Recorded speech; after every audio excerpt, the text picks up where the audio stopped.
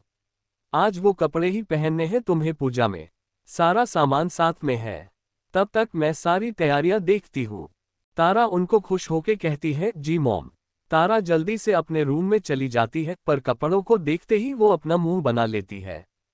वो अपने आप से कहती है, साड़ी इसको कैसे पहनूंगी, पिछली बार तो सर ने मदद कर दी थी, आज कैसे पहनूंगी, पहननी तो पड़ेगी। मॉम ने इतने प्यार से मेरे लिए ये कपड़े दिए हैं, नहीं पहनूंगी तो उनको बुरा लगेगा। तारा जल्दी से सबसे पहले अपने बालों जाजुड़ा बनाती है, फिर वो ब्लाउज पेटीकोट पहन कर आती है।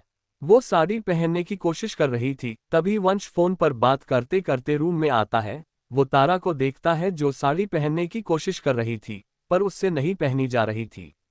हर बार उससे प्लेट सही से नहीं लग रहे थे, उसके हाथ से छूट रहे थे। वंश उसके पास अपने फोन को कट कर देता है। वो उसे कहता है, मैं आए। तारा हाँ में सर हिलाकर साड़ी उसके हाथ में देती है। वंश साड़ी के प्लेट्स बनाने लगता है। तारा वंश को देख रही थी, जिसने व्हाइट कलर का कुर्ता पजामा पहन रखा था। इंडियन वियर में भी वो बहुत ज्यादा हॉट लग रहा है। तारा उससे अपनी नजरें नहीं हटा पा रही थी। वंश उसके हाथ में प्लेट्स दे देते हुए कहता है, आप मुझे कुछ कहना चाहती हो। तारा उन प्लेट्स को अपने पेटीकोट के अंदर टक करते हुए उसे कहती है, नहीं कुछ भी नहीं। वंश तारा के पल्लू में प्लेट्स लगता हुए उसे कहता है, तो आपको नहीं लगता, आपको अपने हस्बैंड की तारीफ करनी चाहिए। उसको बस इसे ही घूर रहे हो आप, साथ में तारीफ के दो बोल भी आप बोल सकती हो आप। तब तक तारा की साड़ी अच्छी तरह से बंध गई थी। तारा अपने आप को मिरर में देखते हुए उसको कहती है, आपकी ड्रेस अच्छी लग रही है। फिर तारा गहने पहनने लगती है। वंश उसे कहता है, सिर्फ ड्रेस ही अच्छी लग रही है और कोई अच्छा नहीं लग रहा है। तारा अपनी हंसी को कंट्रोल करते हुए उसको कहती है, नहीं बस ड्रेस ही अच्छी लग रही है। वंश अपने आप से कहता है, क्या फायदा इतने हैंडसम होने का, जब आपकी वाइफ को आपसे ज्यादा आपकी ड्रेस अच्छी लगे। वंश अपना फोन लेकर बाहर चला जाता है। उसके जाने के बाद तारा को हंसी आने लगती है। थोड़ी देर में तारा भी पूरी तरफ से तैयार हो जाती है।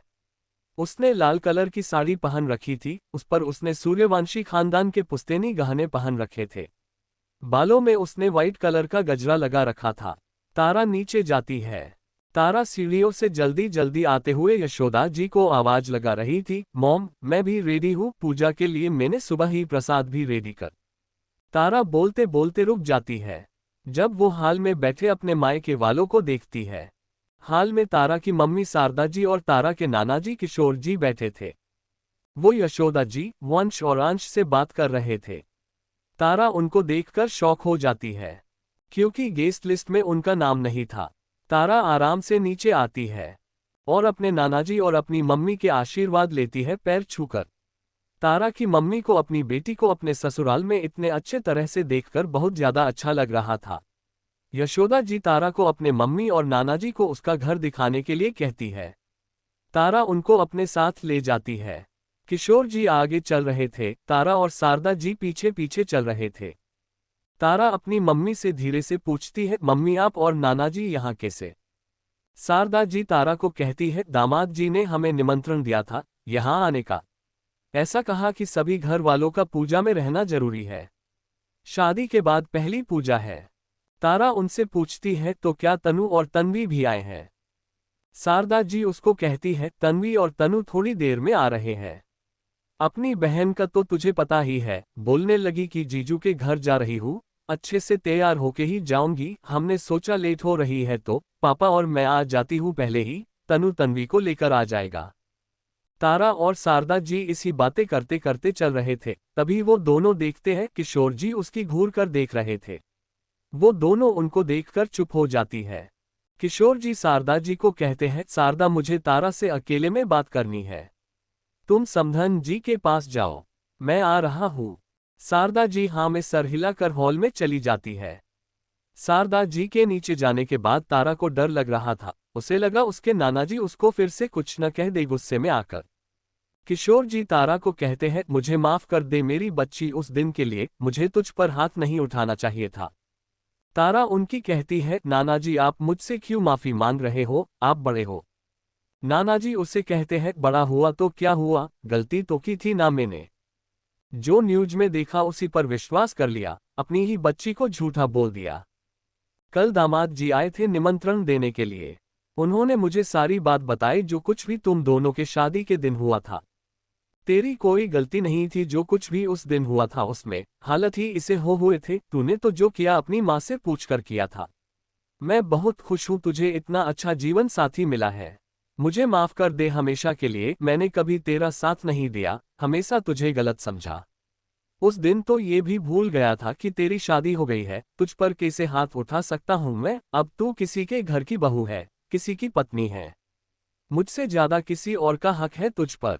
तारा अपने नानाजी को गले लगा लेती है। वो उनको नाराज होकर कहती है, ये कैसी बात कर रहे हो आप। मैं हमेशा आपकी बेटी रहूंगी, सबसे पहले, कुछ भी बनने से पहले। किशोर जी उसके सर पर प्यार से हाथ फेरते हुए कहते हैं, दामाद जी के साथ खुश तो है ना तू। तारा उनको खुश होके कहती है, उनके साथ बहुत खुश हूं मैं। सर बहुत ज्यादा अच्छे हैं। सभी यहाँ अच्छे हैं, मेरा बहुत ध्यान रखते हैं। वहां तो मैं सबसे बड़ी थी, ये तो मैं सबसे छोटी हूँ। सभी मुझे प्यार करते हैं। मॉम, भाई। तारा बोलते बोलते चुप हो जाती है। वो अपने नानाजी से अलग होती है।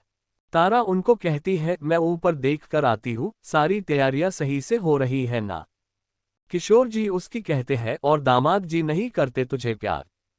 तारा के गाल लाल हो जाते हैं उनका सवाल सुनकर। वो छत की तरफ जाते हुए कहती है, वो भी। किशोर जी उसके जवाब को सुनकर हंसने लगते हैं और वो भी नीचे चले जाते हैं। कुछ देर बाद तारा छत पर सारी तैयारियां देख रही थी। पंडित जी आ गए थे। तारा सब कुछ देख ही रही थी। तभी उसका हाथ खींचकर कोई कोने में ले जाता है। इस अचानक से किसी के हाथ पकड़कर खींचने से तारा डर जाती है। पर अगले ही पल वंश को अपने सामने देखकर वो राहत की सांस लेती है। तारा वंश को कहती है, सर आप ये क्या कर रहे हो। वंश उसको कहता है, ऐसे ही आपसे बात करने का मन हो गया मेरा। तारा अपने आसपास देखते हुए उसको कहती है, तो सर ये कोई जगह है क्या बात करने की, कोई आ जाएगा हम दोनों को ढूंढते हुए। सभी सर्वेंट यहाँ ही है। सब क्या सोचेंगे हमारे बारे में। सारा काम छोड़कर इस अकेले क्या कर रहे हैं। मॉम आज जाएगी वो। वंश तारा के मुंह पर उंगली रख रख उसको चुप करवा देता है। वंश तारा की आंखों में देखकर उसे कहता है, आपको आज किसी ने कहा है क्या कि आज आप बहुत ज्यादा सुंदर दिख रही हो। तारा उसकी भी उसकी आंखों में देखकर नमे सर हिलाती है। वंश उसे कहता है, किसी ने आज आपको ये कहा है कि आज आप किसी का कत्ल करोगी अपनी खूबसूरती से। वंश की बातें सुनकर तारा के दोनों गाल शर्म से लाल हो गए थे। तारा अपनी नजरें झुकाकर फिर से नामे सर हिलाती है। वंश उसके होती से अपनी उंगली हटा देता है। वो तारा के कान के पास जाकर उसको धीरे से कहता है, अब समझ जाना चाहिए आपको क्यों किसी ने नहीं कहा ये सब। वंश उससे दूर होके हंसने लगता है। तारा उसको गुस्से में देखते हुए कहती है, मुझे बहुत सारे काम है। मुझे मेरे काम के बीच में डिस्टर्ब करने की जरूरत नहीं है दोबारा, नहीं तो मैं मॉम को आपकी शिकायत कर दूंगी कि आप मुझे तंग कर रहे हो। मैं जा रही हूँ। तारा जाने लगती है। वंश उसका हाथ पकड़कर उसको करीब खींच लेता है। तारा अभी भी उसको घूरकर देख रही थी। वंश उसके माथे पर किस करता है, जिससे तारा का गुस्सा एक सेकंड में ही चला जाता है। वंश उसको कहता है, मेरा मन कर रहा है आपको आज हमारे रूम के बाहर ही नहीं जाने दूं, ताकि आपकी खूबसूरती को कोई और ना देख ले। उन दोनों को पंडित जी की आवाज आती है। वो तारा को आवाज लगा रहे थे। वंश तारा का हाथ छोड़ देता है। तारा वंश के माथे पर किस करके उसको कहती है, आप भी आज सबसे बचकर रहना, सभी लड़कियों के दिल टूटने वाले हैं और सारा इल्जाम आप पर लगने वाला है। तारा जल्दी से पंडित जी के पास चली जाती है। वंश भी बाकी का काम देखने लगता है। नीचे हाल में अंश किसी से फोन पर बात कर रहा था। तभी तनु और तन्वी उनके घर आते हैं। अंश का ध्यान उन दोनों पर नहीं जाता। तनु और तन्वी यशोदा जी के पैर छूकर आशीर्वाद लेते हैं। फिर वो दोनों भी वही सोफे पर बैठ जाते हैं। तन्वी यशोदा जी से पूछती है, आंटी दीदी कहाँ है। यशोदा जी उसको कहती है, तारा पूजा की सारी तैयारियां देख रही है। इस वक्त छत पर है, पूजा वही होगी, मिल लो उससे। इस तरफ से ऊपर की तरफ सीढ़ियां जाती है। तन्वी उनको थैंक यू बोलकर सीढ़ियों की तरफ जाने लगती है। सीढ़िया के पास अंश किसी से बात कर रहा था फोन पर। वो डे से ही अपना फोन रखकर के पीछे मुड़ता है। वो तन्वी से टकरा जाता है। तन्वी गिरने ही वाली थी। तन्वी कसकर अपनी आंखें बंद कर लेती है, पर अंश उसे गिरने से बचा लेता है, उसकी कमर को पकड़कर। अंश उसे जल्दी से बोलता है, सॉरी मैंने देखा नहीं था आपको, मैं किसी से फोन। तभी अंश तन्वी का चेहरा देखता है। वो उसे गुस्से में कहता है, तुम। तन्वी को भी अंश की आवाज जानी पहचानी लगती है। वो अपनी आंखें खोलकर देखती है। वो भी उसे गुस्से में कहती है, तुम। अंश तन्वी को छोड़ देता है, जिससे वो नीचे गिर जाती है।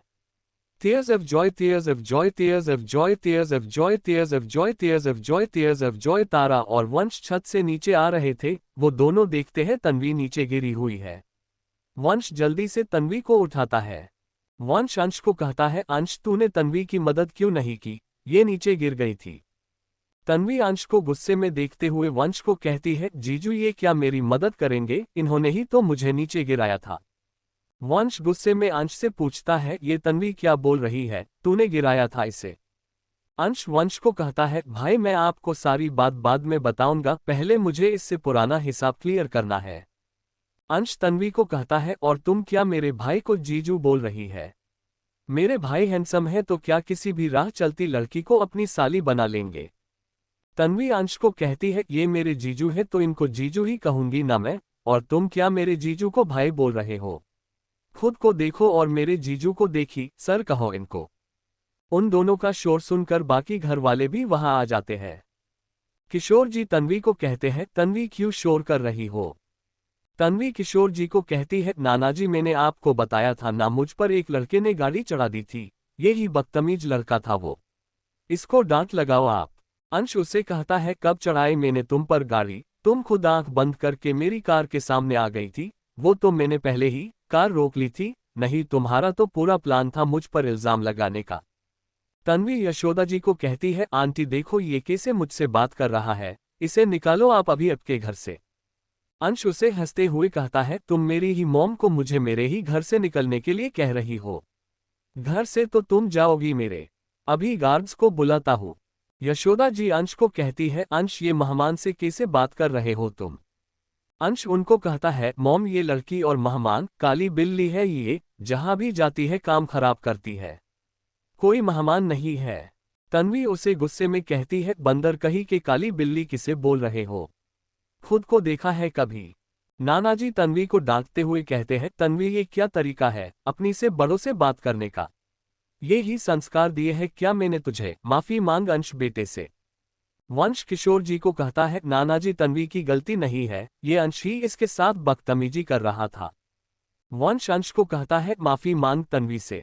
तारा वंश को कहती है, बिना बात जाने आप कैसे भाई को कह सकते हो माफी मांगने के लिए? तन्वी को जानती हूं मैं, इसी ने कुछ किया होगा। तन्वी मासूम सी शक्ल बनाकर वंश को कहती है, जीजू मैंने कुछ भी नहीं किया, ऐस बड़ी ई में मुझे गिरा दिया था, वो तो आप आ गए नहीं, ये तो मुझे आपके घर से भी निकल देता। वंश तारा को कहता है, तन्वी कह रही है ना उसकी कोई गलती नहीं है। अंश तारा को कहता है, भाभी मैंने भी कुछ भी नहीं किया, उस दिन भी यही मेरी कार के सामने आई थी, फिर मेरी पूरी कार पर स्प्रे पेंट लगाकर भाग गई थी। तारा वंश को कहती है, भाई भी कह रहे हैं ना उनकी कोई गलती नहीं है। यशोदा जी उन चारों को कहती है, अब बच्चों की तरह लड़ना बंद करो, मेहमान आने शुरू हो गए हैं, कोई देखेगा तो क्या सोचेगा? और तुम दोनों तो समझदार ही अपने छोटे भाई बहन की समझा नहीं सकते, इनके साथ मिलकर आपस में लड़ रहे हो। अब मुझे बिल्कुल आवाज नहीं आनी चाहिए। तारा और वंश यशोदा जी को साथ में कहते हैं, सॉरी मॉम। यशोदा जी, किशोर जी और शारदा जी वहां से चले जाते हैं। तन्वी वंश को कहती है, जीजू ये बंदर सच में आपका भाई है क्या? अंश तारा को कहता है, भाभी ये काली बिल्ली सच में आपकी बहन है क्या? तारा और वंश हाँ में सर हिलाते हैं। तारा और वंश का जवाब पाकर अंश और तन्वी एक दूसरे को घूर के देखने लगते हैं। उन दोनों को देखकर लग रहा था कि वो दोनों अभी लड़ लेंगे, दोनों फिर से झगड़ा न शुरू कर दे, इसीलिए तारा तन्वी को अपने साथ और वंश अंश को अपने साथ ले जाता है। तन्वी तारा को पूछती है, दीदी वो बंदर? तारा तन्वी को डांटते हुए कहती है, तन्वी भाई मुझसे भी बड़े हैं, सर के छोटे भाई है, उनका कितना नाम है? ऐसे क्या तुम उनको बंदर बुलाओगी? तन्वी तारा को हंसते हुए कहती है, तो उन बंदर को क्या बुलाऊं मैं, आप ही बता दो। तारा उसे कहती है, सर कहो इनको। तन्वी तारा को कहती है, दीदी वो बंदर आपके बॉस के भाई है, मेरे बॉस का भाई नहीं है। ज्यादा से ज्यादा अंश कह सकती हूँ उनको, इससे ज्यादा इज्जत नहीं दे पाऊंगी मैं उनको।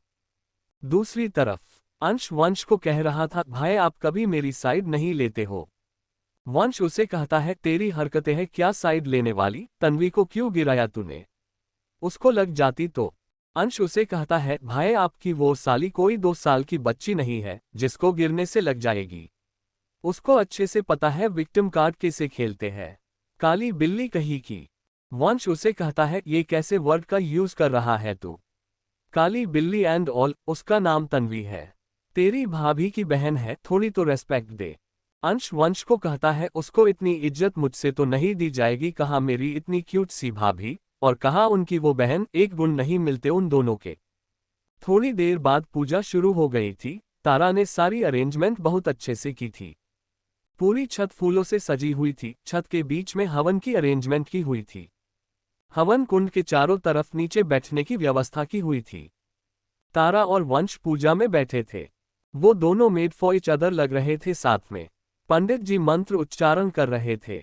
वो दोनों साथ में हवन में आहुति दे रहे थे। बाकी सभी लोग भी नीचे बैठे थे पूजा में। तन्वी तनु के पास बैठी हुई थी। उनके पास ने ही किशोर जी और शारदा जी बैठे हुए थे। उनके थोड़ी दूरी पर ही यशोदा जी और अंश बैठ हुए थे। पंडित जी लास्ट में बाकी सभी लोगों को भी हवन कुंड में आहुति देने के लिए बुलाते हैं। सभी मेहमान आकर पूजा में आहुति दे रहे थे। तन्वी जब पूजा में आहुति दे रही थी तभी उसके साथ अंश भी आहुति दे रहा था। तन्वी अपने पास अंश को देखकर बड़बड़ाती है, इस बंदर को भी मेरे साथ ही आहुति देनी है, अब सारी पूजा वेस्ट जाएगी। अंश को उसकी बात सुन जाती है। वो उसको धीरे से कहता है, काली बिल्ली काम को खराब करने का डिपार्टमेंट तो तुम्हारा है, अंश सूर्यवंशी का नहीं है। तन्वी बोलना तो अंश को बहुत कुछ चाह रही थी, पर अपने नानाजी और दीदी के डर से अंश को कुछ बोल भी नहीं पा रही थी। पंडित जी वंश को सभी पूजा में उपस्थिति सदस्य को अपने हाथों से प्रसाद देने के लिए कहते हैं। यशोदा जी अंश को वंश की मदद करने के लिए कहती है। अंश ने प्रसाद जा पात्र पकड़ रखा था, वंश सभी को दे रहा था। वंश तन्वी को प्रसाद दे रहा था, तब शारदा जी वंश को कहती है, दामाद जी इसको रहने दीजिए। तन्वी शारदा जी को कहती है, मम्मी थोड़े से प्रसाद में क्या होगा, दीदी ने अपने हाथ से बनाया है, मुझे खाना है। शारदा जी ना में सर हिलाकर उसे मना कर देती है। फिर वो वंश की कहती है, वो क्या है ना, इसको बचपन से ही डायबिटीज है, मीठा नहीं खा सकती ये। तनु वंश को कहता है, जीजू ये दीदी तो खा लेती है मिठाई, हम ही नहीं खाने देते इसको कुछ भी। तन्वी तनु को घूर कर देखती है तो तनु चुप हो जाता है। वंश बाकी मेहमानों को प्रसाद देने लगता है। थोड़ी देर बाद सभी मेहमान चले गए थे। तारा जल्दी सारा काम खत्म करके अपने रूम में जाना चाहती थी, वो आज बहुत ज्यादा खुश थी। वंश अपने रूम में आता है, उसके रूम की लाइट बंद थी। वंश लाइट जलता है तभी अचानक से कोई उसको हक कर लेता है। एक पल के लिए वंश चौंक जाता है, पर अगले ही पल वो अपने वाइफ का टच पहचान जाता है। वंश उसे कहता है, आज कुछ खास है क्या मिसेज सूर्यवंशी? तारा वंश से पूछती है, आपने नानाजी से कब बात की थी? वंश का उसे करता है, कल गया था मैं उनसे मिलने के लिए। तारा उसको खुश होके कहा जाता है, थैंक यू सर, आपको नहीं पता मैं आज कितनी खुश हूं, नानाजी ने मुझे माफ कर दिया, वो मुझसे अब नाराज नहीं है। वंश उसे कहता है, मेरी वजह से ही आपकी जिंदगी में ये समस्या आई थी, उसे हल भी तो फिर मुझे ही करना था। तारा उसे कहती है, अब सब ठीक हो गया है, थैंक यू, आप दुनिया के सबसे अच्छे पति हो। वंश तारा से दूर जाने लगता है, पर तारा न में सर हिलाती है तो वंश इसे ही तारा को हक किए हुए खड़ा रहता है। वो दोनों कुछ भी नहीं कह रहे थे, बस इसे ही खड़े थे एक दूसरे को हक किए हुए। रूम में इस वक्त शांति हो रही थी, दोनों को एक दूसरे की बढ़ती हुई दिल की धड़कन भी सुनाई दे रही थी। तारा के ऐसे वंश को हक करने से वंश भी अपने जज्बातों को रोक नहीं पा रहा था। वंश के हाथ उसकी कमर पर चले जाते हैं, वो उसकी नेक पर किस करने लगता है। तारा की दिल की धड़कन और भी तेज हो रही थी, वो वंश की शर्ट को कसकर पकड़ लेती है। वंश तारा की साड़ी के पल्लू को कंधे से नीचे सरका कर उसके कंधे पर किस करने लगता है।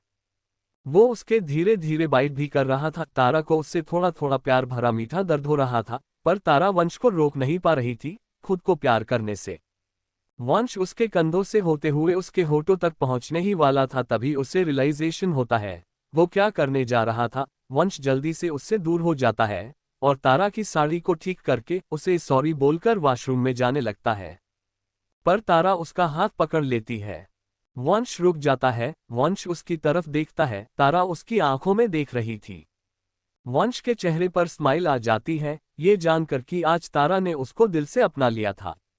वंश उसके पास आता है, वो उसके होठों की तरफ बढ़ने लगता है। आज तारा भी नहीं रुकना चाहती थी, वो भी उसकी तरफ बढ़ जाती है।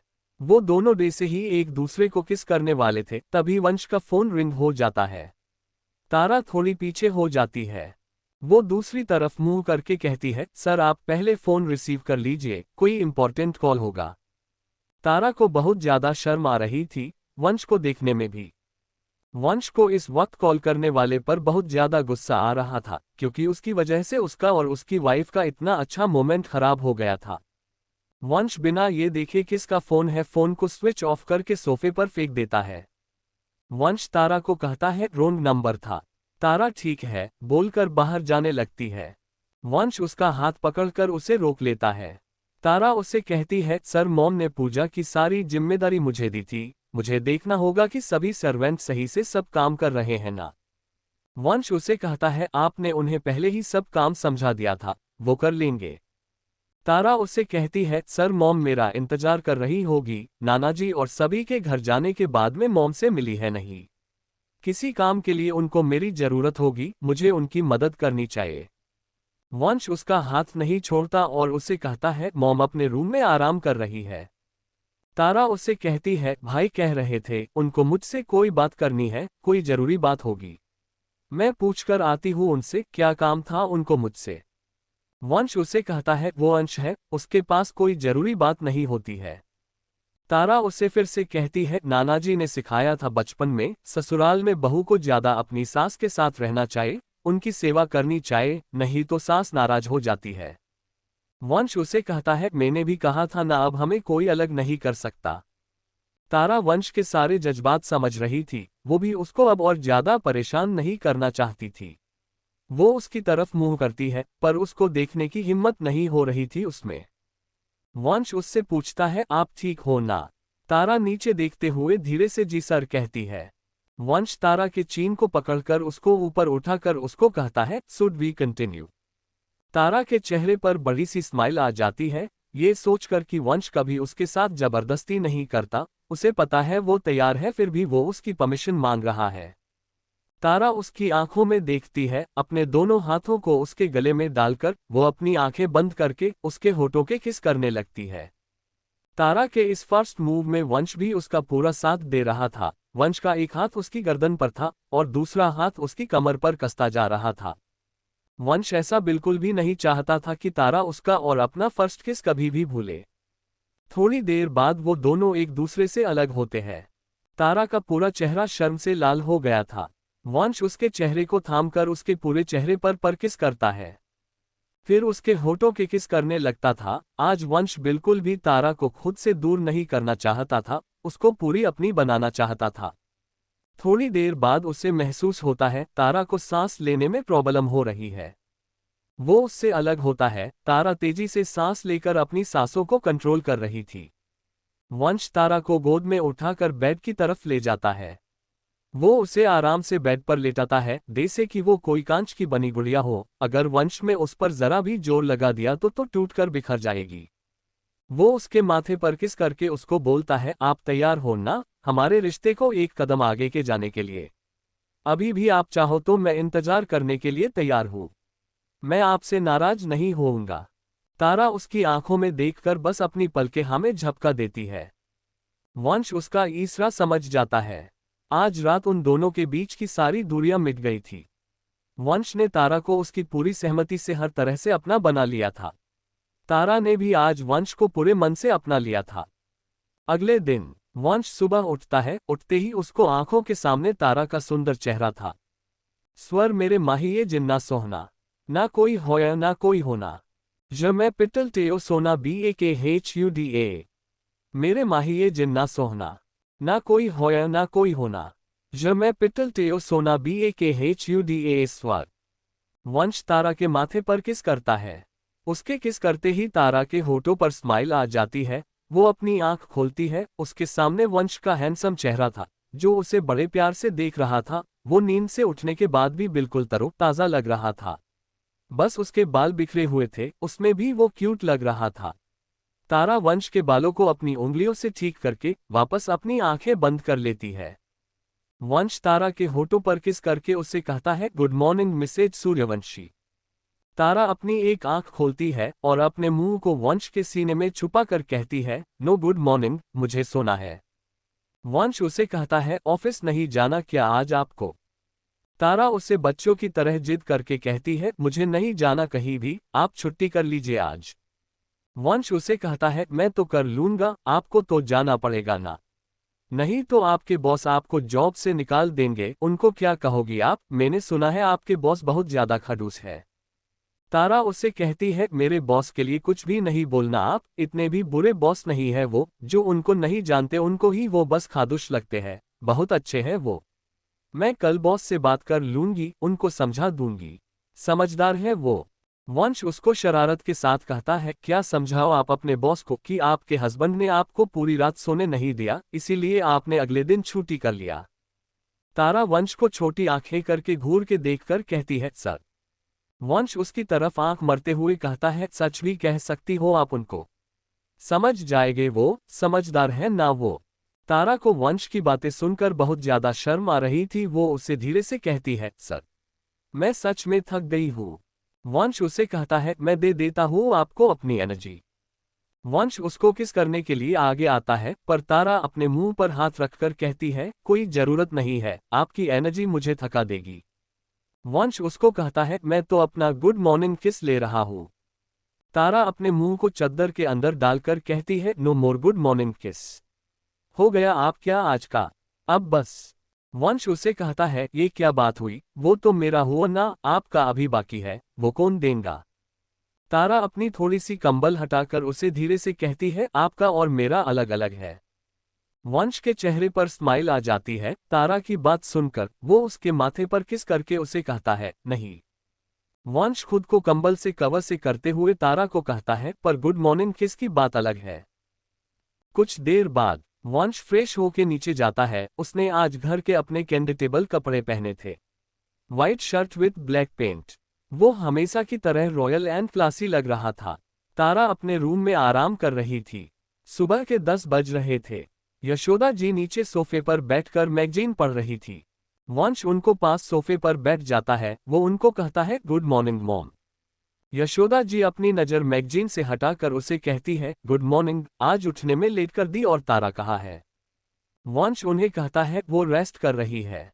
यशोदा जी वंश से पूछती है, तबीयत सही है ना उसकी, आज ब्रेकफास्ट करने के लिए भी नहीं आए तुम दोनों। कल की पूजा की वजह से थक तो नहीं गई ना वो। ऐसा ही करती है वो हमेशा, काम जब अपने हाथ में ले लेती है तब अपना बिल्कुल ध्यान नहीं रखती है। तेरी शादी से पहले भी तो कैसे इस दिन पूरे दिन भूखे प्यासे रहकर काम कर रही थी और फिर बेहोश हो गई थी रात को। वंश उनको कहता है, ठीक है वो बस ऐसे ही। यशोदा जी वंश को पूछती है, आज ऑफिस नहीं हुए तुम दिनों। वंश अपने मन में सोच रहा था क्या जवाब दे मॉम को। वो कुछ सोचकर उन्हें कहता है, आज ज्यादा काम नहीं था ऑफिस में, ना ही कोई इम्पोर्टेंट मीटिंग थी, इसीलिए हम दोनों नहीं गए आज ऑफिस। यशोदा जी को समझ में आ रहा था तारा और वंश अब साथ में अपनी जिंदगी में आगे बढ़ रहे थे। वो वंश को पूछती है, खुश हो ना तुम दोनों। वंश खुश होके उनको कहता है, तारा भी खुश है। वंश अपने सोफे से उठते हुए उनको कहता है, मॉम मैं ब्रेकफास्ट कर लेता हूँ, तारा के लिए भी लेकर जाता हूँ। यशोदा जी उसे मुस्कुराकर कहती है, ठीक है जाओ। वंश किचन में चला जाता है। यशोदा जी अपने मन में सोचती है, थैंक यू भगवान, आपने मेरे बच्चों के जीवन में सब सही कर दिया। थैंक यू, आपने मुझे तारा जैसी इतनी प्यारी बहू जैसी बेटी दी। अब बस जल्दी से मुझे अपने अंश के लिए भी तारा जैसी ही बहू मिल जाए। वंश अपने रूम में तारा और अपने लिए ब्रेकफास्ट लेकर जाता है। तारा अभी अभी नहा कर आई थी। उसने घर के कंफर्टेबल क्लॉथ पहन रखे थे, blue T shirt with white पजामा, टी शर्ट पर व्हाइट कलर के स्टॉस के प्रिंट बना हुआ था। वो ड्रेस तारा पर ऐसी लग रही थी जैसे उसके लिए ही बनाई गई हो। गले में उसने बस अपना मंगलसूत्र और अपना और वंश के नाम का वंश का दिया हुआ डायमंड का पेंडेंट पहन रखा था। तारा ने अपने बालों को वॉश कर रखा था, इस बड़ी लिए उसने अपने बालों में टॉवल को लपेट रखा था। वो बेड पर बैठकर लैपटॉप पर काम कर रही थी। तारा को इसे काम करते हुए देखकर वंश उस खाने की प्लेट को बेड पर रखकर उसे कहता है, आज नो सेक्रेटरी ओनली वाइफ। आज कोई काम नहीं करना। तारा उससे कहती है, सर मैंने आज वीकनेस की वजह से छुट्टी तो कर ली, पर मेरा काम तो बचा हुआ है, ये तो मुझे ही करना पड़ेगा ना। वंश उसे कहता है, आज कोई काम नहीं करना आपको, आपके लैपटॉप को साइड में रखिए और नाश्ता करते हैं। तारा का ध्यान बेड पर रखी खाने की प्लेट पर जाता है। वो वंश को डांटते हुए कहती है, कोई बेड पर खाना खाता है क्या, सोफे पर आइए। तारा उठकर बेड पर बैठ जाती है। वंश क्या करता, अपनी वाइफ की बात मानने के अलावा उसके पास और कोई चारा नहीं था। वो भी अपनी ट्रे उठाकर तारा के पास सोफे पर बैठ जाता है। वो दोनों खाना खाना स्टार्ट करते हैं। तारा वंश के आगे एक बाइट करती है। वंश वो बाइट लेता है और फिर से खाना खाने लगता है। तारा उसको नाराजगी के साथ कहती है, मुझे तो खिलाओ आप अपने हाथ से।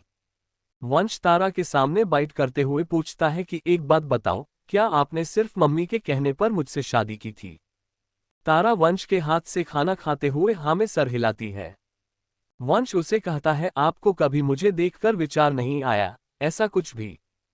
तारा फिर भी ना में सर हिलाकर उसे कहती है, कभी नहीं, मेरे मन में तो शादी के बाद भी नहीं आया था। ऐसा बोलकर तारा हंसने लगती है। वंश तारा को घूर कर देखने लगता है। तारा वंश के नजदीक आकर उसके गाल पर किस करके उसे कहती है, आप बॉस थे ना मेरे, तो आपके बारे में कैसे कभी कुछ सोच सकती थी मैं? आप कहाँ मैं कहाँ, रियलिटी में जीती हूँ मैं, सपनों की दुनिया में नहीं जीती हूँ मैं कभी, और थोड़े खुदुस तो थे आप, ऐस बढ़ी लिए आपसे डर भी लगता था मुझे। वंश उसको पूछता है, बॉस तो अभी भी हूँ मैं आपका, अभी भी लगता है आपको मुझसे डर? तारा उसके नाक से अपने नाक को रब करके उसे कहती है, नहीं, अब नहीं लगता, क्योंकि अब आप मेरे पति भी हो ना। कुछ देर बाद खाना खाकर तारा अपने बालों को खोलकर उनको ड्राई करके अपने बालों में एक पोनीटेल बना लेती है। वो अपने मांग में सिंदूर डालकर बाहर जाने लगती है। वंश बैठकर बैठा उसको देख रहा था। वो उससे पूछता है, कहाँ जा रही हो आप? तारा उसे कहती है, मॉम के पास, सुबह से उनसे मिली नहीं मैं, उनको मेरी चिंता हो रही होगी। वंश उसे कहता है, मेरी मॉम से बात हो गई है, मैंने मॉम को कह दिया है कि आप रेस्ट कर रही हो। तारा वंश को कहती है, अब ठीक हूं मैं, अब जाती हूं मैं मॉम के पास। वंश तारा का हाथ पकड़कर उसको अपनी गोद में बैठाकर उसको कहता है, आज इतना अच्छा मौका है साथ रहने का और आपको बाहर जाना है। तारा वंश को समझते हुए कहती है, ऐसे अच्छा थोड़ी ना लगता है पूरे दिन रूम में रहना, सर्वेंट क्या सोचेंगे हमारे बारे में? वंश उसे कहता है, सब समझदार है, सबको पता है हम न्यूली वेड्स है, क्या करेंगे अपने रूम में? तारा उनको कहती है, मुझे तो अजीब लगेगा ना। वंश तारा के सर को अपने सीने पर रखकर उसको सहलाते हुए उसे कहता है, इसमें अजीब लगने वाली कौन सी बात है? हम कोई पहले कपल थोड़ी ना है दुनिया के, मुझे आपके साथ टाइम स्पेंड करना है आज, बस बात खत्म। तारा वंश की आंखों में देखकर उसको कहती है, आप मुझे बिगाड़ रहे हो। वंश उसके माथे पर किस करके उसको प्यार से कहता है, आपने नानाजी ने आपको बचपन में नहीं बताया था क्या कि पति अपनी पत्नी को बिगड़ देते हैं? तारा नामे सर हिलाकर वापस वंश के सीने पर अपना सर रख लेती है। वो अपनी आंखें बंद कर लेती है। वंश उसके सर को सहला रहा था। थोड़ी देर बाद तारा और वंश दोनों को ही नींद आ जाती है। हंसिया चांद का चेहरा पूर्णिमा के चांद का चेहरा को बड़ा चांद पूर्णिमा हंसिया चांद। रात को डाइनिंग टेबल पर वो चारों खाना खा रहे थे। यशोदा जी तारा को कहती है, तारा तुम्हारी तबीयत सही है ना? तारा उनको कहती है, जी मॉम अब सही है। अंश तारा को पूछता है, भाभी आपकी तबीयत खराब है, दवाई ले ली थी क्या आपने? तारा अंश को कहती है, नहीं भाई ऐसी ही थकान हो रही थी, कोई डरने वाली बात नहीं है। अंश वंश को कहता है, भाई आप भाभी से कम काम करवाया करो, इतना काम कोई करवाते हैं क्या अपने पीए से? वंश अंश को कहता है, ठीक है अपने पीए से ज्यादा काम नहीं करवाऊंगा, वाइफ से तो करवा सकता हूं ना मैं ज्यादा काम। अंश उसको कहता है, वो आप दोनों का पर्सनल मैटर है, मैं क्या कह सकता हूं आप दोनों के बीच में? तारा को खांसी आने लगती है उन दोनों की बात सुनकर। वंश उसे पानी देता है। तारा पानी पीने लगती है। फिर तारा वंश की तरफ गुस्से में देखते हुए अंश को बोलती है, भाई आपके प्रपोजल के बारे में सोच रही थी मैं आज पूरे दिन, आपकी कंपनी ज्वाइन करने के बारे में भी सोच सकती हूँ मैं, कब ज्वाइन करूँ। अंश खुश होके कहता है, सच भाभी, आप बस बताओ आपको क्या पोस्ट चाहिए। अपनी पोस्ट से रिजाइन दे देता है आपके लिए, आप बन जाओ सीईओ, मैं आपके अंडर रहकर काम कर लूंगा। वंश उन दोनों को कहता है, कोई जरूरत नहीं है, 3 साल से पहले तारा मेरी कंपनी नहीं छोड़ सकती। इन्होंने ऐसा किया तो इनको कंपनी को 1 करोड़ रुपए देने पड़ेंगे। अंश बॉस को कहता है, मैं दे दूंगा भाभी की तरफ से पैसे। वंश उसे कहता है, मैंने कहा ना, कोई जरूरत नहीं है। अंश उसे कहता है, आप भी समझो भाई, भाभी हो गई होगी आपका चेहरा देखकर वो, भाभी की लाइफ में भी चेंज आ जाएगा। अंश तारा को कहता है, यही रीजन है ना भाभी भाई की जॉब छोड़ने के लिए। अंश तारा को हाँ कहने का इशारा करता है। तारा वंश को कहती है, हाँ यही रीजन है। वंश यशोदा जी को कहता है, मॉम मैंने आपको कहा था तारा को अंश से दूर रखना, इनको भी अपनी तरह बना लिया ना इसने। अंश वंश को कहता है, भाई आप हम देवर भाभी से जलना बंद कर दो। वंश उसको कहता है, मैं किसी से नहीं जल रहा हूं। अंश उसको कहता है, वो तो दिख रहा है। तारा और वंश दोनों हंसने लगते हैं। वंश न में सर तारा को एक नजर देखता है और उसको आंखों ही आंखों में कहता है, अभी हंस लो, फिर हम रूम में बात करते हैं। वंश की ऐसी धमकी बारी आंखें देखकर तारा उनको बिना आवाज के केवल होठ हिलाकर सॉरी बोलती है और खाना खाने पर ध्यान लगती है। खाना खाकर सभी अपने अपने रूम में चले जाते हैं।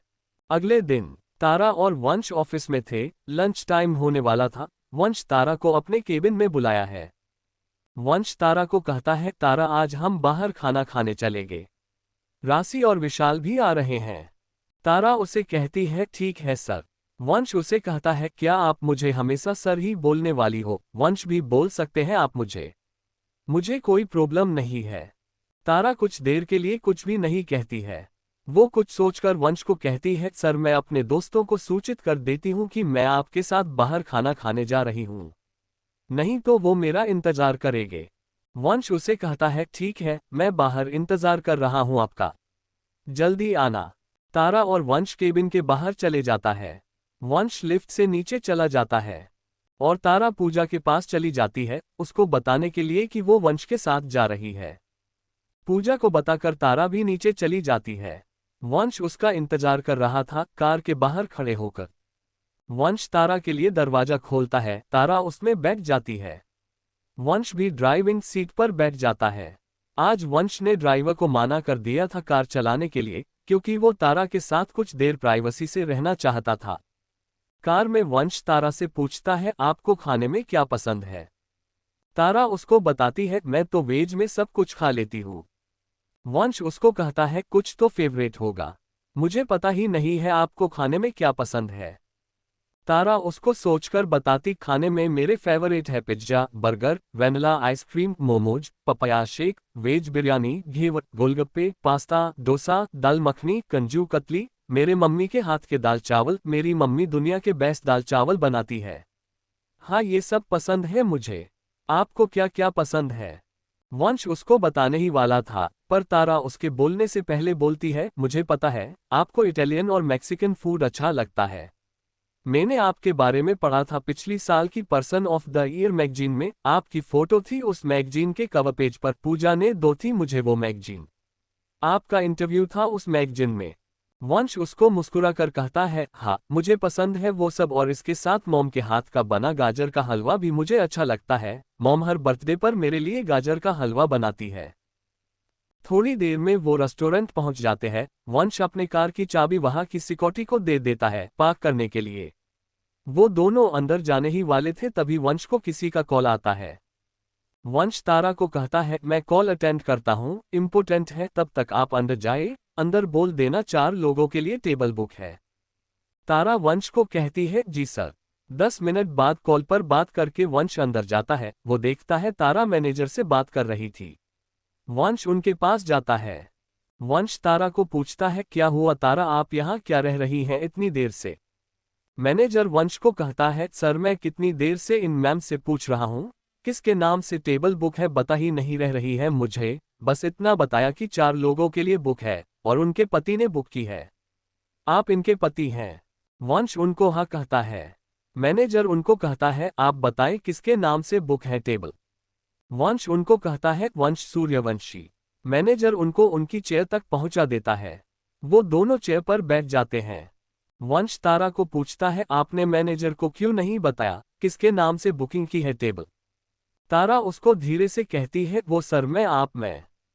तारा के ऐसे धीरे से बोलने की वजह से वंश उसका हाथ पकड़कर उसे पूछता है क्या बात है तारा, आप मेरी किसी बात से नाराज हो, मैंने कुछ किया है? तारा उसे कहती है नहीं सर, ऐस बड़ी ही कोई बात नहीं है। वंश उसको पूछता है फिर क्या बात है? तारा उसको कहती है मैं आपका नाम कैसे ले सकती हूँ? वंश उसको हैरानी से पूछता है क्यों नहीं ले सकती आप मेरा नाम? तारा उसको कहती है आप पति हो ना, मेरे पति का नाम नहीं लेना चाहिए, पति का नाम लेने से पति की उम्र कम हो जाती है, पत्नी को पाप भी लगता है पति का नाम लेने की वजह से। वंश उसको हैरानी से पूछता है किसने सिखाया है आपको ये बातें? तारा उसको कहती है नाना जी ने बताई थी बचपन में। वंश अपना सर नामे हिलाकर उसको कहता है आपके नाना जी ने भी पता नहीं आपको क्या सिखाया है बचपन में। एक काम करो आप लिस्ट बनाकर मुझे बता दो आपके नाना जी ने आपको बचपन में क्या क्या बातें बताई थी, ताकि मैं प्रिपेयर रहूं नई नई बातें रोज सीखने के लिए। वंश को हंसी आने लगती है। वंश उसको हंसते हुए कहता है अपने नाना जी से ये नहीं पूछा आपने बचपन में, अपने पति का नाम नहीं लेंगे तो किसके पति का नाम लोगे आप? पड़ोसी के पतियों का। वंश को ऐसे खुद पर हंसते हुए देखकर तारा को हैरानी से पूछती है सर आप मुझ पर हंस रहे हो? वंश हाँ में सर हिलाते हुए उसको कहता है हाँ आप बात ही इसी कर रही हो, मुझे हंसी ही आएगी ना। वंश अभी भी हंस रहा था। तारा उसको नाराजगी के साथ कहती है मुझे नहीं करनी आपसे बात, बहुत बुरे हो आप, इसीलिए मैं आपको नहीं बता रही थी कोई बात। अब बात ही नहीं करूंगी आपसे मैं कभी। तारा अपना हाथ फोल्ड करके दूसरी तरफ मुंह कर लेती है। तारा को इसे नाराज होते देखकर वंश अपनी हंसी पर कंट्रोल करता है। वो उसके कंधे को टच करके उसको कहता है तारा। तारा उसका हाथ अपने कंधे से हटाते हुए कहती है नहीं, मेरा नाम भी तारा है, नहीं करूंगी आपसे कभी बात। वंश तारा को इसे नाराज होते देखकर उसे कहता है अच्छा ठीक है, आपको क्या चाहिए? तारा उसकी तरफ देखती है और उसे कहती है कान पकड़कर माफी मांगो मुझसे और कहो आप ऐसा दोबारा कभी नहीं करोगे। वंश तारा के कान पकड़कर कहता है आई एम सॉरी तारा, मैं इसी कोई भी हरकत दोबारा नहीं करूंगा। कियारा उसको घूर के देखकर कहती है मेरे नहीं अपने कान पकड़ने हैं। वंश अपनी हंसी को कंट्रोल करके अपने कान पकड़कर कहता है आई एम सॉरी तारा, मैं इसी कोई भी हरकत दोबारा नहीं करूंगा। अब ठीक है। मीरा मुस्कुराकर हाँ में सर हिलाती है। तभी राशि और विशाल आते हैं वहां। विशाल वंश को कहता है अब क्या गड़बड़ है, तूने जो भाभी से सॉरी बोलना पड़ रहा है, वो भी कान पकड़कर। वंश उसे कहता है मैं कोई गड़बड़ नहीं करता जी, वो तो सिर्फ तुम दोनों ही करते हो। वो दोनों भी चेयर पर बैठ जाते हैं। राशि तारा को वंश को कहती है शादी की बधाई हो। वंश उसे थैंक यू कहता जहा है। तारा राशि को कहती है थैंक यू मैम, आपको भी बधाई हो मैम। राशि उसे कहती है थैंक यू, और अब मैं आपके बॉस की होने वाली वाइफ नहीं हूं तो कॉल मी राशि। वैसे तारा इस वंश ने आपको कब फंसाया? वंश राशि को कहता है बहुत लंबी कहानी है, तू नहीं समझेगी, तू ये बताता तेरे घर वाले मान कैसे गए शादी के लिए? राशि उसको कहती है मैंने बोल दिया तूने मुझे धोखा दिया है, एन वक्त पर किसी और मेरी जगह बैठा दिया। मैंने तो कितने सपने सजा लिए थे मिसेज सूर्यवंशी बनने के, कितना प्यार किया मैंने तुझसे, अब मेरा दिल टूट गया है, तेरी याद में तड़प रही हूं मैं। तो सैंटी हो के मान गए, बस तू बुरा बन गया उनके सामने। वंश उसको हैरानी से पूछता है ये ने बोला अंकल और आंटी को? राशि उसको कहती है नहीं, मजाक कर रही हूं मैं। हर बात पर सीरियस हो जाता है। वंश राहत की सांस लेता है क्योंकि उसे राशि पर बिल्कुल भरोसा नहीं था, उसकी दोस्त कुछ भी कर सकती है। वो राशि को पूछता है तो क्या बोला तूने अपने घर वालों को? विशाल वंश को कहता है मैंने बता दी सारी बात, 1-2 घंटे डांट लगाए मुझे, फिर मान गए। मॉम डैड ने भी कहा कर लो भैया से पहले सगाई, पर शादी उनके बाद ही होगी। अभी रही सगाई राशि विशाल को कहती है पर मैं अभी भी नाराज हूं तुझसे। वंश राशि को कहता इस कुछ दिन तो रहना ही, इसकी हरकतें ही डांट सुनने की है। राशि वंश की पूछती है एक बात बता आंटी नाराज हैं क्या मुझसे अभी भी? वंश उसको कहता है उनके गुस्से से तो तुझे अब भगवान ही बचा सकते हैं। विशाल उन सब को कहता है बातें करके ही पेट भरना है क्या, कुछ ऑर्डर भी करो। भाभी आप बताओ क्या खाओगी? तारा विशाल को कहती है मिस्टर शर्मा आप सब ऑर्डर कर लीजिए, खा लूंगी मैं। विशाल उसको कहता है भाभी हम बिजनेस मीटिंग में नहीं आए हैं, इतना फॉर्मल बिहेव करना जरूरी नहीं है आपको हमारे साथ। ये मिस्टर शर्मा मैम ये सब ऑफिस तक ही ठीक है।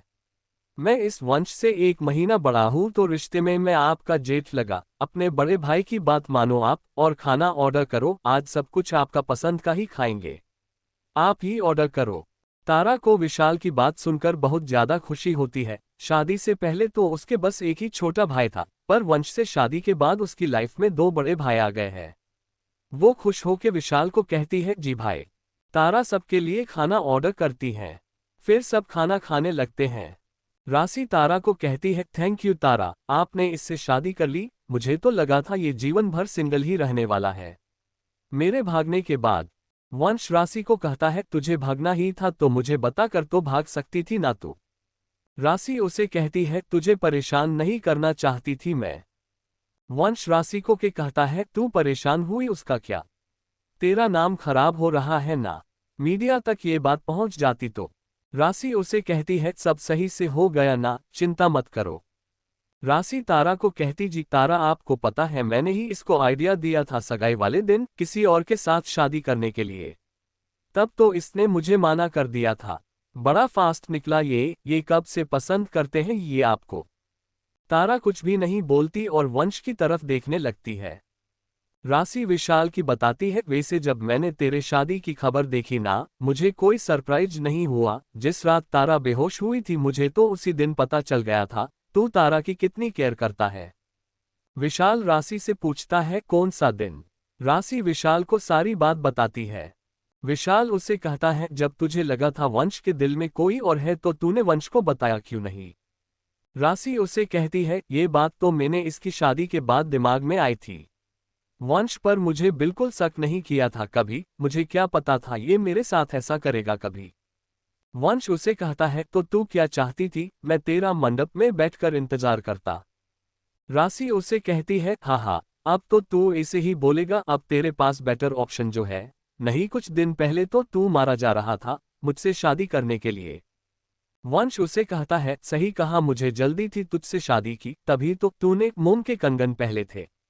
सच तो ये है वो तू थी जो मारी जा रही थी मुझसे शादी करने के लिए। राशि उससे कहती है तारा यही है उनका लिहाज कर रखा है मैंने, नहीं तो। वंश उसे कहता है नहीं तो क्या? राशि उसे कहती है फिर कभी बताऊंगी। राशि और वंश इसे ही बातें कर रहे थे। विशाल और तारा को आराम से खाना खाकर उन दोनों की खट्टी मिट्टी निकझोंक सुन रहे थे। बस खाना खाकर विशाल और राशि चले जाते हैं। वंश और तारा भी अपने ऑफिस की तरफ चले जाते हैं। वंश कार चला रहा था, तारा उसके पास बैठी थी। तारा वंश को कहती है सर हम मैचिंग ड्रेस पहनेंगे राशि और विशाल भाई की शादी में। वंश उसे कहता है ठीक है, मैं आपके लिए लेकर आ जाऊंगा। तारा उसे कहती है ठीक है। वंश कुछ सोचता है और फिर तारा को कहता है मिसेज सूर्यवंशी हम एक गेम खेलते हैं, मैं आपसे आए सवाल पूछूंगा आपको उसका जवाब देना है। तारा उसे ठीक है कहती है। वंश उसको सवाल पूछता है आपका नाम क्या है? तारा उसे जवाब देती है तारा सूर्यवंशी, इतने आसान सवाल पूछोगे आप? वंश उसको पूछता है आप जवाब दीजिए सवाल का लेवल बढ़ता जाएगा, आपकी फैमिली में कौन कौन है? तारा उसकी बताती है मैं, मेरे हस्बैंड, मेरी मॉम, मेरे भाई, मेरे नाना जी, मेरी मम्मी तन्वी और तनु। वंश उसको सवाल पूछता है आपके पति का नाम क्या है? तारा उसे जवाब देती है आपको अपना नाम याद नहीं है लेस दैन। वह पे अ की मात्रा यू श्योर से कहता है नहीं याद, भूल गया, आप याद दिला दो। तारा वंश की घूर के देखती है और उससे कहती है नहीं ये ट्रिक मेरे साथ नहीं चलेगी, मैंने कहा ना मैं आपको नाम नहीं दे सकती। वंश उसे कहता है पति का नहीं तो बॉस का नाम ही बता दीजिए। तारा उसे कहती है मेरे बॉस का नाम जानकर आप क्या करेंगे? वंश उसे कहता है, मुझे भी पता होना चाहिए ना कि मेरी पत्नी कहाँ काम करती है, किसके साथ काम करती है। तारा उसे कहती है, मैंने कभी आपसे कोई सवाल पूछा है, आपके पीए कौन है? वंश उसे कहता है, मैं बताता हूँ आपको, उसका नाम तारा है। आप शायद जानती होंगी उन्हें। तारा उसको कहती है, कुछ कुछ सुन रखा है उसके बारे में, मेरे पति को अपनी पत्नी से ज्यादा वो पसंद है। मैंने ये भी सुना है आपकी पीए बहुत सुंदर है। वंश तारा को देखकर कहता है, वो है, बहुत सुंदर है वो। मैं तो सोच रहा हूँ उसको ही डेट कर लेता हूँ, पूरा दिन मेरे साथ ही रहता है वो। तारा वंश का चेहरे को आगे करते हुए उसे कार चलाने पर फोकस करने का इशारा करती है। वो उसे कहती है, आप ऐसा कुछ भी नहीं करोगे, मैं आपके लिए काफी नहीं हूँ। और वो पहले से ही शादीशुदा है, आपके पास कोई मौका नहीं है उन पर ट्राई करने का। वंश उसे कहता है, कोशिश करने में क्या जाता है मेरा। तारा वंश को देखकर कहती है, ऐसी बात है तो मेरे बॉस भी काफी हैंडसम है। वंश उसको कहता है, उसके लिए तो भूल ही जाओ आप। मैंने सुना है वो अपनी पत्नी के अलावा किसी और लड़की की तरफ देखता भी नहीं है। आपका कोई चांस नहीं है। तारा उसको कहती है, कोशिश करने में क्या जाता है मेरा। इसी बातें करते करते उनका ऑफिस आ जाता है। वंश तारा का दरवाजा खोलते हुए उसको पूछता है, तो आप मुझे मेरे नाम से नहीं बुलाएंगे कभी? तारा कार से बाहर निकलते हुए कहती है, कभी नहीं। फ्लैशबैक गुलाब। राशि और वंश की मेहंदी के अगले दिन रात का समय था। राशि और वंश की फैमिली होटल के फूड एरिया में डिनर कर रही थी। सभी ने खाना खा लिया था, सभी अपने अपने रूम में जा रहे थे। अंश वंश को कहता है, मिस तारा कहाँ है, वो भी खाना खा लेती है। मैंने तो उन्हें शाम से नहीं देखा। यशोदा जी कहती है, हाँ मैंने भी नहीं देखा, पूरा दिन काम करती रहती हैं, पता नहीं कुछ खाया भी होगा या नहीं। राशि कहती है, मैं भी उससे नहीं देखा। वंश कहता है, यही कही होगी, फोन करता हूँ उससे। वंश तारा को फोन करता है पर उसका फोन नहीं लगता। वंश कहता है, उसका फोन स्विच ऑफ आ रहा है, मैं उसे देख के आता हूँ उसके कमरे में। राशि वंश को कहती है, मैं भी चलती हूँ वंश तेरे साथ। वंश और राशि तारा के कमरे में जाते हैं, वो देखते हैं तारा अपने दरवाजे के पास पड़ी है। उसको देखकर वंश बहुत ज्यादा परेशान हो जाता है। वो उसकी नब्ज चेक करता है। वो बस बेहोश हुई थी। वंश तारा को गोद में उठाकर उसे जल्दी से बिस्तर पर सुला देता है। वंश तारा के सर पर हाथ फेर कर राशि को कहता है, राशि डॉक्टर को कॉल कर। राशि डॉक्टर को कॉल करती है। वंश तारा के चेहरे पर पानी डालता है और उसके हाथों को रगड़ता है। तारा को कुछ देर में होश आ जाता है। वंश उसकी ठीक से बैठने में मदद करता हूँ और उसे पानी पिलाता है। राशि तारा से पूछती है, तारा कैसा फील हो रहा है अब तुम्हें? तारा उसे कहती है, सर भारी हो रहा है मैम। वंश तारा को कहता है, तारा क्या हुआ था, तुम बेहोश कैसे हो गई थी? तारा उसे कहती है, मुझे नहीं पता, मैं आपके पास आ रही थी, शादी के तोहफे से संबंधित कुछ बात करनी रही, तब तक मेरी आंखों के आगे अंधेरा छा गया और मैं बेहोश हो गई थी। तभी डॉक्टर भी आ जाते हैं। डॉक्टर राशि और वंश को बाहर भेज देते हैं। डॉक्टर तारा को चेक करते हैं। वो तारा से बात करते हैं। फिर वो वंश और राशि को वापस रूम बुला लेते हैं। डॉक्टर वंश और राशि की बताते हैं, कामजोरी की वजह से इन्हें चक्कर आ गया था, इन्होंने सुबह से खाना नहीं खाया था। डरने वाली कोई बात नहीं है, इतना अच्छा से ख्याल रखो, ठीक से खाना पीना करेगी ये तो ठीक हो जाएगी। ये इनकी दवाई है, एक दवाई खाना खाने से पहले की है और एक खाना खाने के बाद देनी है। डॉक्टर वंश को दवा देकर चले जाते हैं। वंश तारा को अपने बॉस वाली गुस्से की आवाज में कहता है, तुमने आज खाना नहीं खाया था। तारा उसे डरते डरते कहती है, वो सर मुझे याद ही नहीं रहा। वंश उसे कहता है, कोई खाना खाना कैसे भूल सकता है? काम करना तो कभी नहीं भूलती हो तुम, इसके लिए मैंने तुम्हें मेरी शादी की जिम्मेदारी दी है क्या, कि तुम अपनी तबीयत खराब कर लो ज्यादा काम करके? तारा उसे धीरे से कहती है, सॉरी सर। राशि वंश को डांटते हुए कहती है, वंश क्यों डांट रहा है तू तारा को, पहले से ही इसकी तबीयत खराब है, कोई बच्ची थोड़ी ना है ये। मैं खाना मांगती हूँ तारा के लिए, आराम करने दे इसे, मुझे दवाई दे, मैं तारा को दवाई भी दे देती हूँ। वंश उसे कहता है, तू डॉक्टर को कॉल कर, तारा को दवाई मैं दे दूंगा। राशि होटल में फोन करके तारा के कमरे में खाना मंगवाती है। वंश तारा को दवाई देता है, थोड़ी देर में खाना आ जाता है।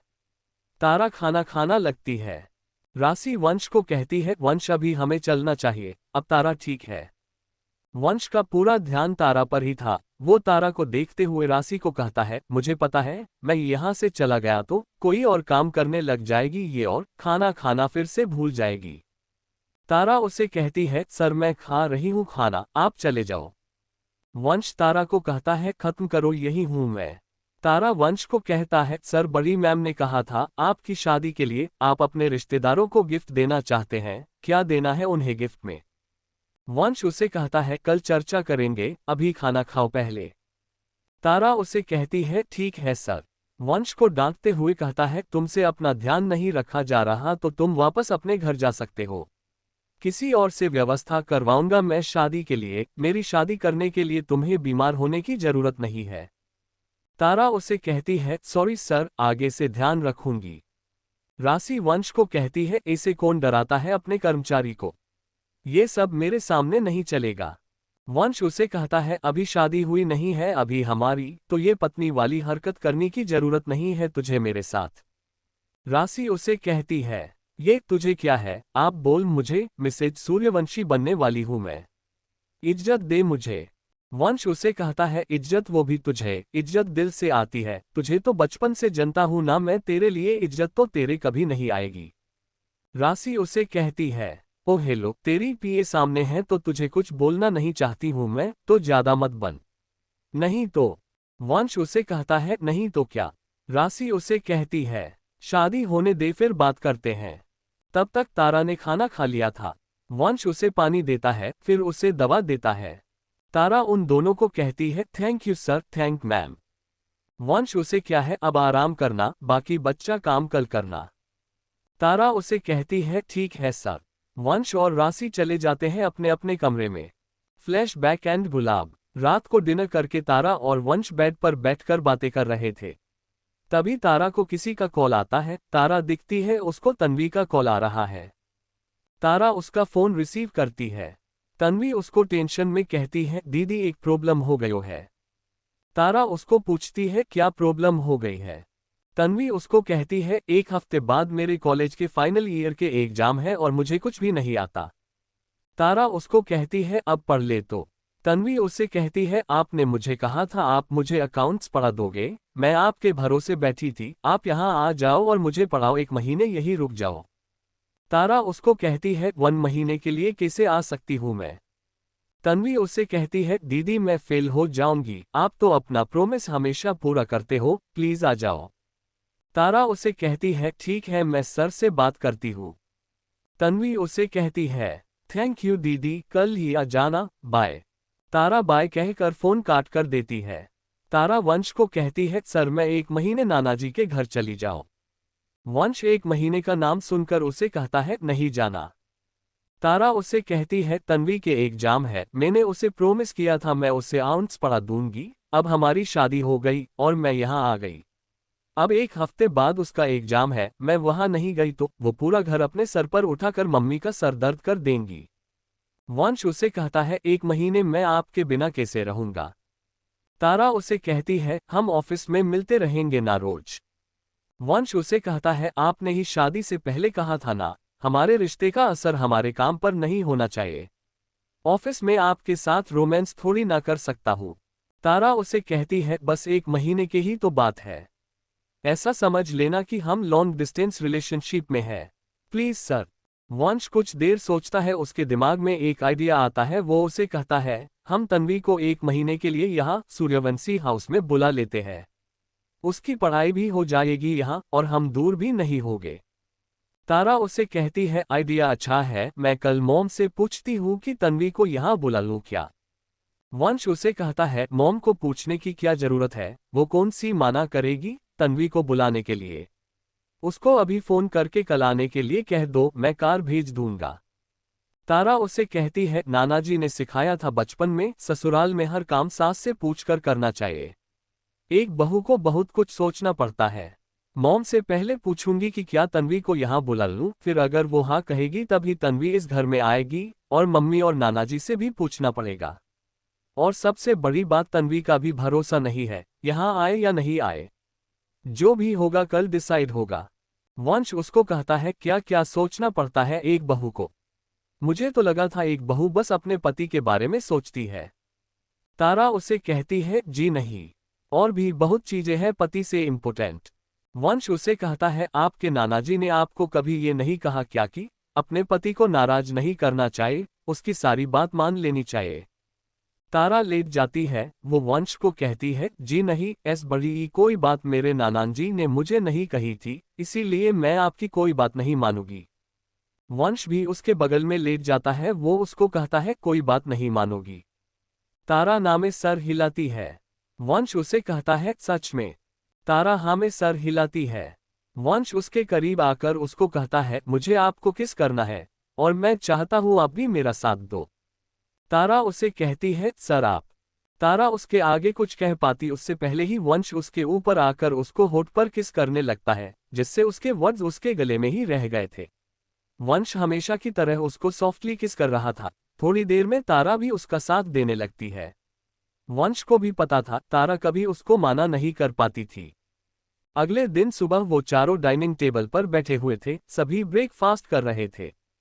तारा यादोदा जी को कहती है मॉम क्या मैं तन्वी को 1 महीने के सूर्यवंशी हाउस में बुला सकती हूँ क्या।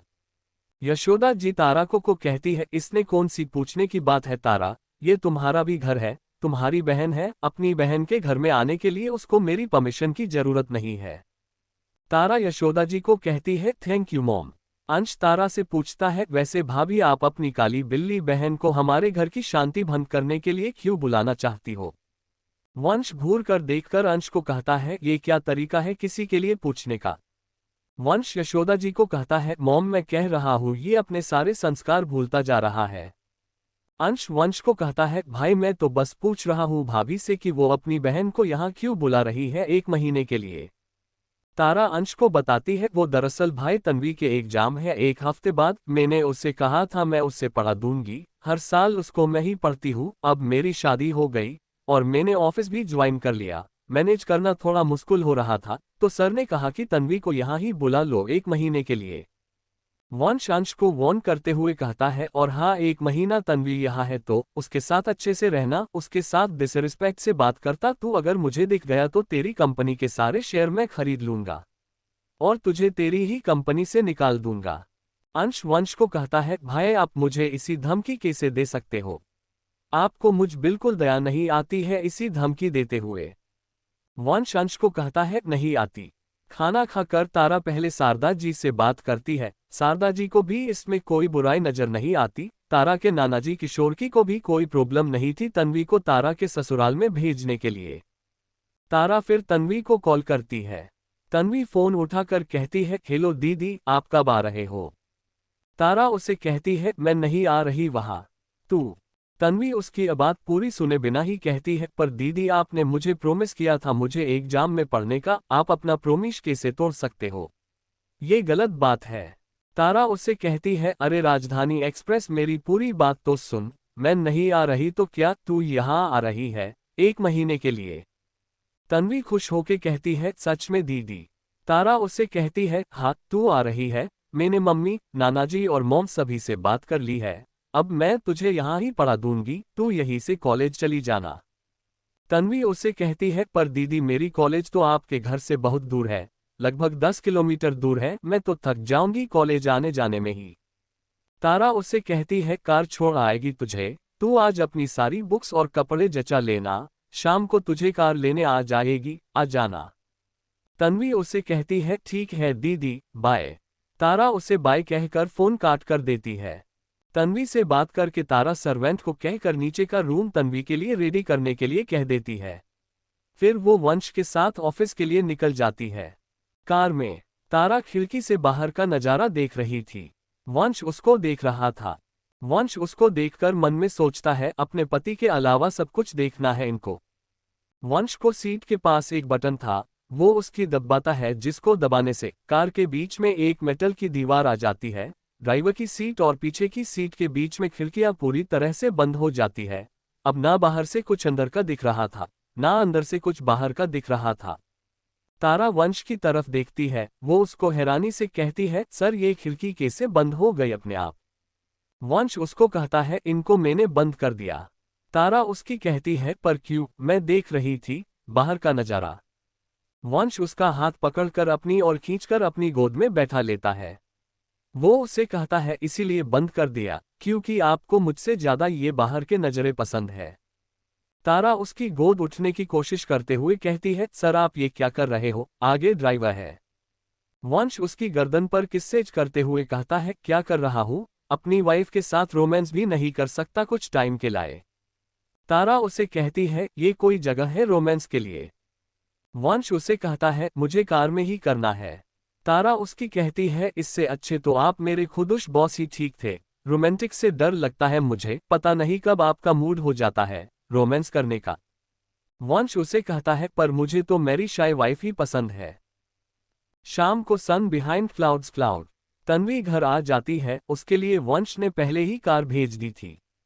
घर में बस यशोदा जी ही थी, बाकी सभी ऑफिस गए हुए थे। तन्वी आते ही यशोदा जी के पैर छूती है और उनका आशीर्वाद लेती है। कुछ देर दोनों हाल के बैठकर बातें करती है। तन्वी यशोदा जी से पूछती है, आंटी दीदी जीजू जब आएगी? यशोदा जी तन्वी को कहती है, आधे एक घंटे में आ जाएंगे। काम ज्यादा होता है तो टाइम भी लग सकता है। तुम्हारा रूम नीचे ही है, चलो मैं तुम्हें तुम्हारा रूम दिखा देती हूँ। यशोदा जी तन्वी को उसका रूम दिखा देती है। वो तन्वी को आराम करने के लिए कहती है। कुछ देर बाद तारा और वंश घर आते हैं। यशोदा जी तारा को कहती है, तुम्हारी बहन तुम्हारा इंतजार कर रही है अपने रूम में। तारा तन्वी के आने की बात सुनकर बहुत ज्यादा खुश हो जाती है। वो उसके रूम में जाती है। अंदर का नजारा देखकर उसको हंसी आने लगती है। तन्वी सो रही थी। तारा उसके पास जाकर उसके सर पर हाथ फेरकर प्यार से कहती है, ओह मेरी कुंभकर्ण बहन, मॉम तो कह रही थी तू मेरा इंतजार कर रही थी। तू तो यहाँ घोड़े बेचकर सो रही है। एक हफ्ते में तेरे एग्जाम है और तुझे नींद आ भी कैसे रही है? मेरी तो नींद उड़ जाती थी एग्जाम में। तारा की आवाज सुनकर तन्वी उठ जाती है। वो खुश होकर उसको हक कर लेती है। तन्वी तारा को कहती है, दीदी आई मिस यू। दरवाजे से वंश की आवाज आती है, सिर्फ अपनी दीदी को ही मिस किया क्या? जीजू को नहीं किया क्या? तन्वी जल्दी से वंश के पास जाकर उसकी हक करके कहती है, आपको भी मिस किया जीजू। तन्वी उससे अलग होके कहती है, क्योंकि अब आप भी तो मेरी फैमिली के पार्ट हो। वंश उसकी कहता है, आने में कोई प्रॉब्लम तो नहीं हुई ना? तन्वी उसे कहती है, बिल्कुल नहीं। वंश उसको कहता है, तुम अपनी बहन के साथ टाइम स्पेंड करो, मैं जाता हूँ। तन्वी उसे कहती है, जीजू आप भी रुक जाओ, आप क्यों जा रहे हो? साथ में टाइम स्पेंड करेंगे। वंश रूम में रुक जाता है। वो तीनों वहीं बैठकर बातें करने लगते हैं। रात को हंसिया चांद का चेहरा पूर्णिमा के चांद का चेहरा को बड़ा चांद पूर्णिमा हंसिया चांद। वो सभी डाइनिंग टेबल पर बैठकर खाना खा रहे थे। तन्वी यशोदा जी को कहती है, आंटी आपके घर के कुक तो बहुत अच्छा खाना बनाते हैं। तन्वी तारा से पूछती है, दीदी आपने अपनी पहली रसोई में क्या बनाया था? तारा नामे सर हिलाती है। तन्वी उसको कहती है, आपने अभी तक अपने ससुराल में कुछ भी नहीं बनाया। बहू को तो खाना बनाना पड़ता है न ससुराल में। यशोदा जी तन्वी को कहती है, तारा को ऑफिस भी जाना होता है ना, थक जाएगी वो। ऐसे कोई जरूरी नहीं होता है कि बहू घर पर रहकर काम करे। तन्वी यशोदा जी को कहती है, आंटी आपके विचार तो बहुत अच्छे हैं। बचपन में नानाजी ने तो कहा था सास बुरी होती है, जब तक घर में काम ना करो तब तक खुश नहीं होती है। पर दीदी तो आपकी तारीफ कर रही थी कि आप बहुत अच्छी ही, इनको अपनी बेटी की तरह रखती ही। मेरी मम्मी की सास भी बिल्कुल अच्छी नहीं थी, आप तो वैसी बिल्कुल नहीं हो जैसी बचपन में नानाजी सास के लिए बातें बताई थी। तन्वी की बात सुनकर यशोदा जी को हंसी आने लगती है। वंश धीरे से तारा को कहता है, आपके नानाजी ने तन्वी को भी बातें सिखा रखी है। तारा तन्वी को कहती है, तन्वी चुप कर खाना खा बिना बात किए। तन्वी ठीक है कहकर आराम से बिना बात किए खाना खाने लगती है। यशोदा जी खुश होकर तारा को कहती है, क्यों चुप करा रही हो इसे? चलो कोई तो आया इस घर में जो कि खाना खाते समय बिजनेस से रिलेटेड बात नहीं करेगा मेरे साथ। यशोदा जी तन्वी को कहती है, बेटा तुम्हें जितनी बात करनी है उतनी बात करो। तन्वी खुश होकर यशोदा जी को कहती है, थैंक यू आंटी। आंटी मैं आपको एक महीने बिल्कुल बोर नहीं होने दूंगी।